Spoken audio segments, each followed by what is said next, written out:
آئیں دوبارہ پروں کو کھولتے ہیں اور پرواز کرتے ہیں اور ایک ایسے مسافر کی جانب چلتے ہیں کہ جو واپس لوٹ آیا ہے۔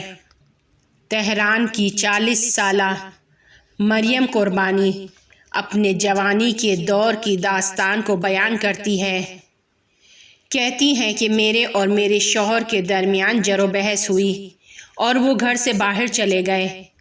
میں بہت زیادہ افسردہ تھی اور فکر کر رہی تھی کہ سب کچھ ختم ہو گیا ہے۔ میں چاہتی تھی کہ چلی جاؤں اور چاہتی تھی کہ رک جاؤں، دو راستے کے درمیان میں تھی۔ اور پھر میں نے سوچا کہ میں چلی جاؤں، بہتر ہے اس سے کہ میں رک جاؤں اور وہ دوسری شادی کر لے۔ میں اپنے مسائل کو کسی سے بھی بیان نہیں کر سکتی تھی۔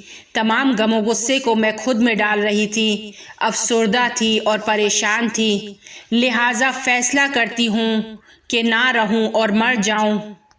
میں نے فریج میں جتنی بھی گولیاں تھیں زیادہ تھی، سب کو کھا لیا اور خودکشی کر لی۔ خودکشی کرنے سے پہلے میں نے اپنے الٹے پاؤں پر لکھنا شروع کیا کہ میرے ساتھ کیا ہوا ہے اور میں کیوں خودکشی کر رہی ہوں۔ میں کاغذ پر نہیں لکھ سکتی تھی کیونکہ مجھے نہیں معلوم تھا کہ وہ کاغذ میرے والدین کے ہاتھ تک جائے گا کہ نہیں۔ میرے 2 چھوٹے چھوٹے بچے تھے جو آ کر مجھے بلا رہے تھے اور اس کے بعد مجھے ہوش نہیں رہا۔ میرا بیٹا پڑوس میں جاتا ہے اور پڑوسی کو بلا کر لاتا ہے کہ میری والدہ سوئی ہوئی ہے اور جواب نہیں دے رہی ہیں۔ وہ میرے شوہر کو فون کر کے بلاتی ہے اور وہ لوگ مجھے اسپتال لے کر جاتے ہیں۔ اسپتال کے دروازے پر میری روح میرے جسم سے الگ ہو گئی اور میں دیکھ رہی تھی کہ مجھے لے کر جا رہے ہیں۔ میں کمرے کے باہر الٹی جانب اوپر کی جانب موجود تھی اور انتظار کر رہی تھی کہ مجھے اس کمرے میں لے کر آئیں۔ مجھ سے مشینیں لگا دی گئیں، پولیس آئی اور میرے بھائی اور والد سے سوالات کر رہی تھی۔ میرے شوہر نے لڑائی کے بارے میں پولیس کو کچھ بھی نہیں بتایا اور میں کوشش کر رہی تھی کہ پولیس کو حقیقت بتاؤں، لیکن کوئی بھی میری آواز نہیں سن رہا تھا۔ میں نے اپنے پاؤں پر لکھی ہوئی اس حقیقت کو اپنے پاؤں سے جدا کیا اور اوپر لے کر آئی تاکہ یہ لوگ متوجہ ہو سکے کہ حقیقت کیا ہے۔ ان الفاظ کو اوپر لانا میرے لیے مشکل نہیں تھا، صرف میں نے فکر کیا اور وہ الفاظ اوپر کی جانب آ گئے، لیکن پھر بھی کوئی اس کی جانب متوجہ نہیں ہوا۔ میں جلدی میں تھی کیونکہ مجھے جانا تھا، لیکن چاہتی تھی ان لوگوں کو حقیقت بتا کر جاؤں۔ میں اس لڑائی کی وجہ سے اب غصے میں نہیں تھی اور غصہ مکمل طور پر ختم ہو چکا تھا۔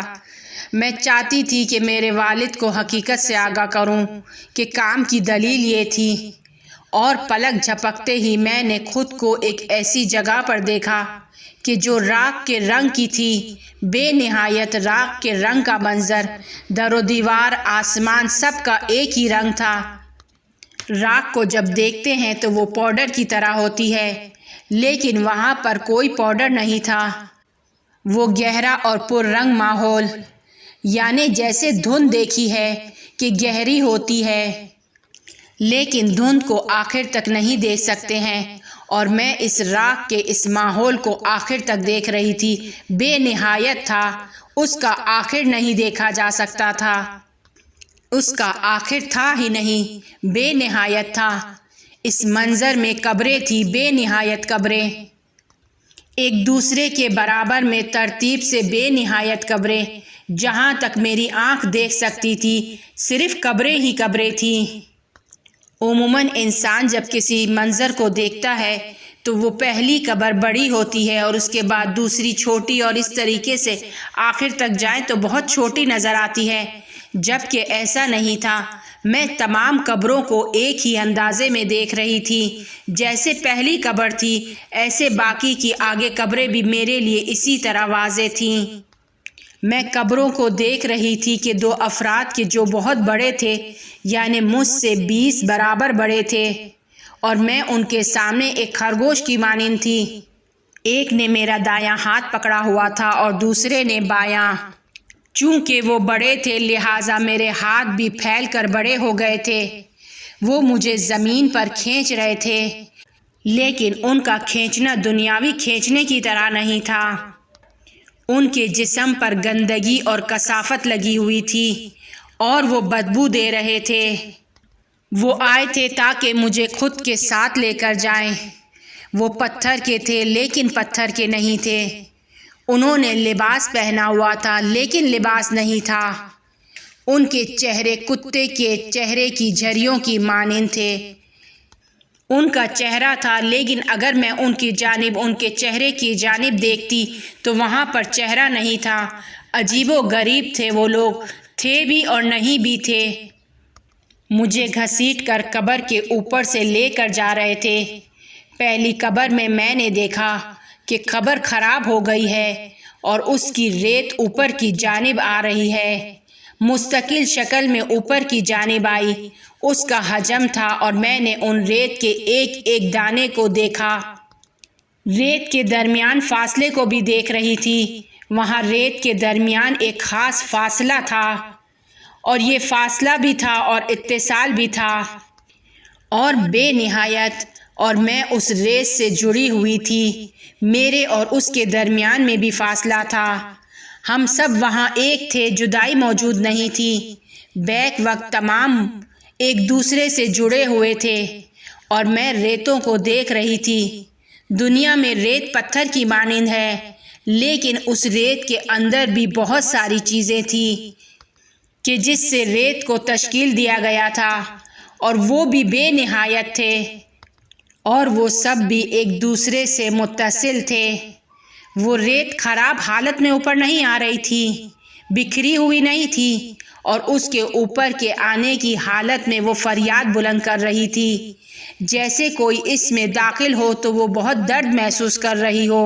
ایک غم تھا اس میں اور وہ یہ سمجھانا چاہتے تھے کہ تم یہاں پر داخل ہوئی ہو تو یہ سب ناراض ہیں، چیخ چلا رہے ہیں۔ ایک مجموعہ یا ایک شخص ان میں اضافہ ہوا ہے، ان میں داخل ہوا ہے۔